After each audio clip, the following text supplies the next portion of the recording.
All right, it is the Zach Gelb Show, coast to coast on the Infinity Sports Network. How about the Indiana Pacers? They're up 2-1 in the NBA Finals. Their unbelievable run continues, and we'll see what's going to go down coming up tomorrow night for Game 4. Pacers got that Game 3 victory, a buck 16 to 107, and Benedict Mathurin was sensational off the bench with 27 points. The man who was on the call, he is the voice of the NBA. That is the great Mike Breen here with us on the Zach Gelb Show. Mike, appreciate the time as always. Thanks so much for doing this. How you been? I'm good, Zach. Very good after an unbelievable game last night. We might have a really good long series. Yeah, it's incredible. Has this series so far exceeded your expectations? Because you never know what to expect, but a lot of people, in terms of what I do for a living, were thinking that the Thunder were going to win this series and win it pretty quickly.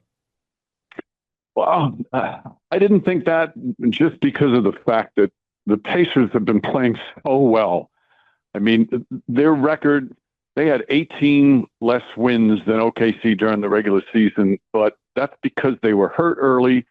They were still, trying to grow, and their second half of the season, they were playing as well as anybody, and they've gotten playoff experience. Last year, they went through some tough playoff wars, and I think that was a big part of that. So I'm not shocked. Certainly OKC was the favorite, but I didn't understand why they were such a heavy favorite, just because the Pacers were playing so well going into it. Yeah, and full disclosure, I picked the Thunder in 6, and even then, people were like, oh, you think this is going 6 games? But it's still amazing to me with what the Pacers continue to do round in and round out, how there's still people that just are still trying to discredit the great success that they've had this year.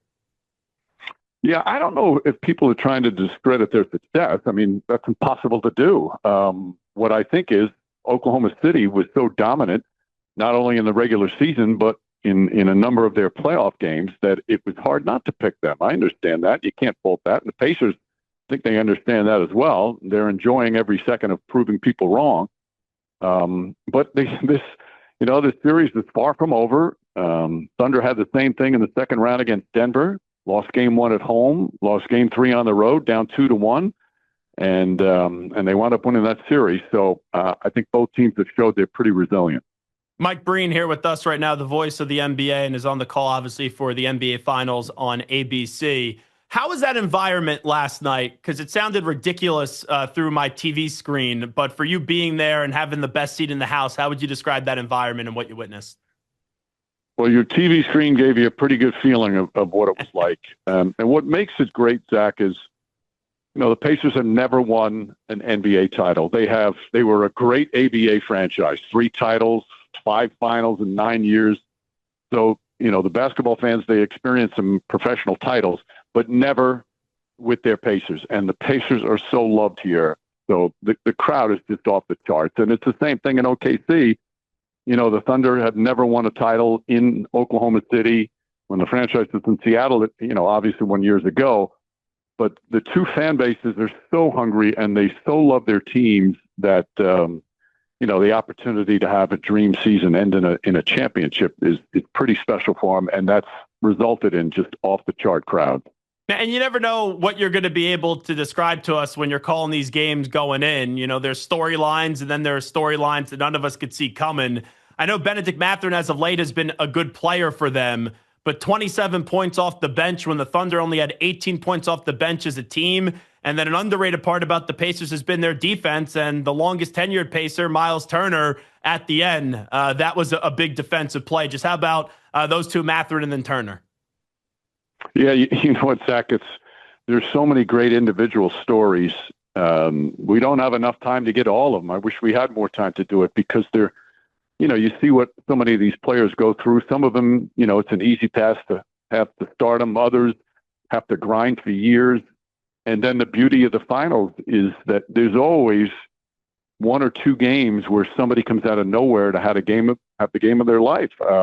Benedict Mathurin, I mean, he's so young, but he's got so much talent. He just hasn't had a chance to find that consistent level of high excellence.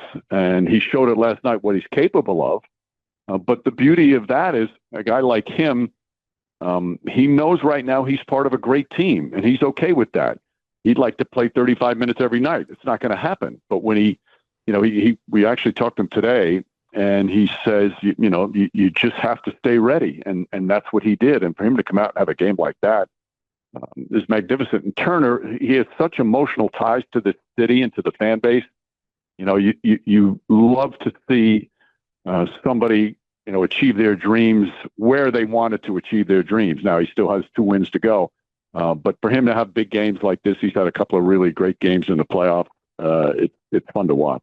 As you said, there's 2 more wins to go for the Indiana Pacers. But you look at Halliburton 2.5 months ago, right? We all read that poll in The Athletic that his peers voted him the most overrated player in the league. What he did in the first round, right? Most people would be content having a moment like that in one shot like that in a playoff run. He's had 4 of them. How do you put it into words, just the stardom of Tyrese Halliburton right now, and he's really been able to do these last 2 months? Well, he's had such an interesting season. It started back in Paris, where he's on the Olympic team. They win a gold medal dramatically, but he doesn't really play a role. But he understood it. Here's an all-NBA performer who's not getting minutes. Jason Tatum was the same thing, but they were part of a team that won a gold medal, and he was able to gather experience that helped him in his NBA life because of that. Now he starts the season, and he started slowly, wasn't playing well. You mentioned the poll. I hate those polls when that's the question, because somebody's feelings are going to get hurt. But he handled it really, really well, and it's motivated him at times. He plays the game with such joy, and he loves playing, that it's good to see him be able to deal with the negative stuff, and it's part of the business. We all know that. And now perform in the biggest games of his life. And I thought last night he played great defense. He's not a great defender, but he played some great defense last night, and that was a big part of why they won. We know how many great coaches there are in the NBA, and we've had a lot change through the year. But what Rick Carlisle's been able to do, and I know he already has an NBA championship, but now this second chapter with the Pacers, and he won that championship with the Mavericks, defeating the big 3 of the Heat. To see what he's doing this time around, to see that national respect now really be there and be the focus when a lot of people talk about the Pacers, it's Halliburton and Carlisle. It's pretty cool to see for a guy like Rick Carlisle who's been doing this for a long time and has had a lot of success. Yeah, we talk so much about players who improve throughout their careers. Coaches do too, and he was talking about that as well. He was a great coach back when he won the Maverick, won it all with Dallas, and now he's still learning. He's still figuring out the best way for teams to play, best way to communicate with players. He's lived a great basketball life. Larry Bird, when he was Larry Bird's assistant, when they were in the finals back in 2000, Larry Bird used to talk about what a great basketball mind Rick Carlisle was. And if Larry Bird's saying that, that's good enough for me. And I also thought it was neat, too. And I know sometimes there's a weird relationship that could be painted right now, or a hostile relationship between the teams and the media. When the report from Marchand came out about Doris Burke, I know the broadcasters don't want to be the focus, Mike, especially in an NBA Finals, but I thought that was pretty neat what he said about Doris the other day. Yeah, we all thanked him for it, because he didn't have to do that, especially on that stage. He was overwhelmed by his words and his kindness. And, like I said about Rick, Doris has spent her whole life in the game of basketball. Her passion and her love for the game and her knowledge of the game comes through every broadcast. And Rick pointed out what she has done, her pioneer work, has changed the lives of so many young women who now have the confidence to get into the business and go far. There's not many that can say they actually changed the culture, and she certainly did that. And for him to take the final stage and do that was magnificent. Getting back to the series, Mike Breen here with us for a few more moments on the Zach Gelb Show. After game 1, thrilling victory, obviously, by the Pacers. I saw it play out right at Madison Square Garden in game 1. I was in the building for that. It was basically the same thing. I was curious what the response of the Thunder was going to be in game 2, because as you know, in that Knicks-Pacers series, the Knicks lost game 2, and that's where I really thought they lost the series. The Thunder bounced back. You go to last night, and you see that the Pacers win game 3. Now all eyes are on the Thunder again for a game 4. The Thunder have had a miraculous season, 62 wins this year by double digits, which is still a ridiculous number and stupid good. What type of response do you think we'll see from the Thunder? Because, all postseason long, I do believe that there have been some people that have been sitting there and saying, all right, when is the inexperience going to show? When is this story going to come to an end? What's the response you think we'll see tomorrow night by the Thunder? Well, they were saying that in the second round when they were down 2-1 to Denver. And Denver's a brutal place to play, and they won a great game, Game 4 against the Nuggets, that tied that series up. And then they lost a Game 6 and had to win a Game 7. So they've shown every test that's been in front of them, they've passed with flying colors. So here's the latest test. It's a legitimate question. Are they still too young? Do they need another year? But they don't feel that way, and they've shown that they're ready. I don't expect anything but a great performance. But again, you never know. In what happens is, does one team have a night where they shoot lights out from 3? Does another team have a night where, 2 of their key players gets in foul trouble early? So you never can, it's so difficult to predict. But I can't imagine them not coming in with their best effort in terms of toughness and defense and playing with force. When we get to the NBA, outside of the NBA Finals, the biggest story right now is what's going on with the Knicks. You know that organization obviously very well. What's your reaction to Tom Thibodeau getting fired? Were you surprised by it? Yes. Clearly one of the great seasons they've had in a quarter of a century. They make the conference finals. It just seemed everything was so positive. Obviously ended in a disappointing fashion, but we're seeing the Pacers are a heck of a team, and that wasn't easy, even though the Knicks won more games during the regular season. So it was hard to see, but Tom Thibodeau's been around a long time, and I'm sure he was disappointed. But it's part of the business that teams sometimes think that for them to take the next step, they need to change voices. It's taking a gamble, letting Tom Thibodeau go, but obviously they had reasons for doing it, and now the search is on, and they still haven't figured out what to do. But quite honestly, right now, they shouldn't be in a rush. They should, turn over every stone before they make a decision and see what would be the best fit for the team going forward. Yeah, and I agree with what you said at the end, because a lot of people right now are sitting there and saying, hey, this has turned into an embarrassment. Like, they don't have a plan. But if they would have hired a coach 5 days ago, people would have said that they didn't do their due diligence and they rushed too quickly. So what do you say to people that look at Leon Rose right now and the Knicks organization right now and say they don't have a plan currently?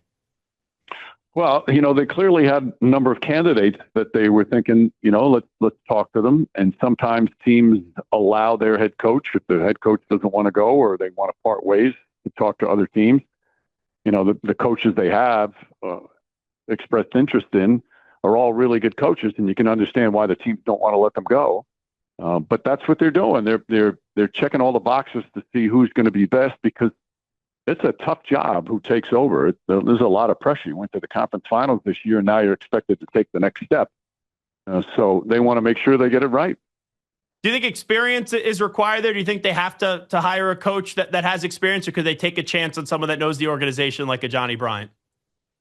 Well, even some of the greatest coaches, all of the greatest coaches who've ever coached basketball on any level, they had to get that first head coaching job. So, sometimes it works, sometimes it doesn't. Sometimes it takes a few years for a first-year head coach to kind of get his feel and get his feet underneath him and figure out the best way to coach.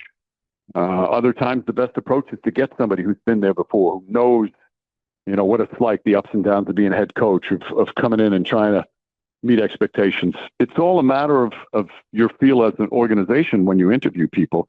Do you get the right vibe? Is this the guy for you? And any time you hire somebody, it's always taking a chance, but that's why you make sure that you go through all the process to make sure you talk to everybody and figure out who's going to be the best to fit your team. Last thing I'll ask you, Mike Breen, just from a broadcaster's perspective. So you do the game last night. When you walk out of the stadium, what is that like for you until what you do today to get you ready for the turnaround tomorrow for a Game 4? Well, you're exhausted because it's it's such a fun night, and you put a lot of work in during the course of the day. But then, of course, you can't go to sleep because you're wired, because it's so exciting and the adrenaline's flowing. Get a little rest. We met with players today and talked to them about tomorrow, and time to get back to work and get ready for tomorrow night.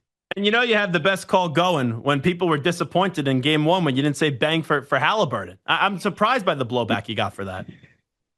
Well, I guess it's a compliment. They like the call. I didn't expect to have people angry with me, but that's okay. You know what all that means, Zach, is that they love the game. They're passionate, and when you get to the playoffs, that passion skyrockets.